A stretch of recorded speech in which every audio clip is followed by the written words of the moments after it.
যতটুকুন করতে হয় ততটুকুনই করব। বাংলাদেশের তিস্তা নদীর উপরে যে অধিকার, সেই অধিকারের কথা বলতে, লিখিত দিতে আমরা একদম পিছপা হব না। তিস্তা পাড়ের মানুষের সাথে এবার কথা বলা হবে। জয়েন্ট রিভার কমিশন নেগোসিয়েশন করবে, কিন্তু তিস্তা পাড়ের মানুষ কি চায় সেটা আমরা তুলে আনবো। আপনি দেখেছেন যে ভারতের কিন্তু আমাদের মমতা ব্যানার্জি বলেন যে আমার মানুষকে বঞ্চিত করে আমি পানি দেব না। তো আমার মানুষ কি চায় ওটাও টেবিলে যাতে আসে সেই ব্যবস্থাটা করব।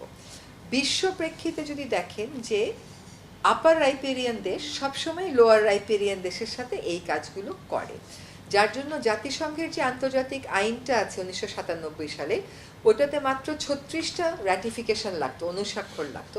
17 বছর লেগেছে ওইটাকে 36টা স্বাক্ষর পেতে। কাজে এটি একটি বৈশ্বিক বাস্তবতা। আমি যেটা আপনাদেরকে বলতে চাই সেটা হচ্ছে, এটার ব্যাপারে বিস্তারিত কথা তো আমার এই মন্ত্রণালয়ে হবেই, কিন্তু বাংলাদেশের নদীর জীবন যাতে ঠিক থাকে, বাংলাদেশের নদীর নির্ভর জনগোষ্ঠী যাতে তাদের ন্যায্য অধিকারটুকুন দাবিগুলো উত্থাপন করতে পারে, সেই ব্যবস্থা আমরা নিশ্চয়ই নেব। এবং আন্তর্জাতিক যে নর্মসগুলো আছে, আইনগুলো আছে, এগুলো আমরা তুলে ধরব। বাংলাদেশের মানুষকে আশা হারালে চলবে না।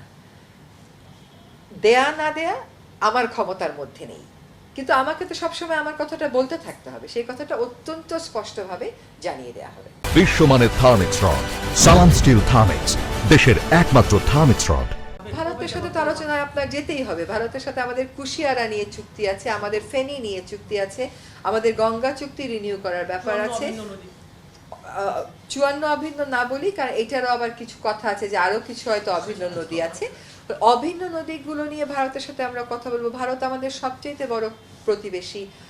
বাংলাদেশের স্বাধীনতার সাথেও তার একটা সম্পর্ক আছে। ভারতের সাথে আমরা অতি অবশ্যই আমাদের যে বন্ধুত্বপূর্ণ সম্পর্ক সেটা টিকিয়ে রাখবো। আমাদের যে দাবি দাওয়াগুলো সেগুলো আমরা জোরালোভাবে পেশ করব। আমরা হয়তো আন্তর্জাতিক মণ্ডলেও কথা বলবো যে এইগুলো হচ্ছে আমাদের ন্যায্য দাবি, তারপরে দেখা যাক কি হবে। It's too early to comment. আর মানে ধরেন আমি এখনো 3 দিনও পানি সম্পদ মন্ত্রণালয়ে অফিস করিনি, কিন্তু জনগণকে এইটা বলে আশ্বস্ত করতে চাই যে তাদের যে ন্যায্য দাবি, সেই দাবির ব্যাপারে, বাংলাদেশের নদীগুলোর জীবন বাঁচানোর ব্যাপারে আমাদের যা বলার আমরা বলবো। এবং আমি অলরেডি বলেছি যে এই যে যৌথ নদী কমিশন, এখানে নদী বিশেষজ্ঞ, পরিবেশ বিশেষজ্ঞ, বৈচিত্র্য বিশেষজ্ঞরা কখনো পার্টিসিপেট করে কিনা, তাদের করবার সুযোগটা তৈরি করা, এগুলো করব।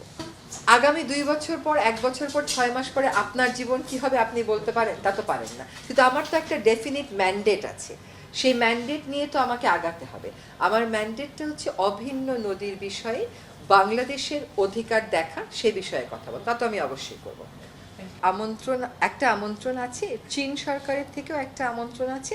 যেখানে যেখানে আমন্ত্রণ আছে বাংলাদেশ সরকারের উপযুক্ত প্রতিনিধি পাঠানো হবে।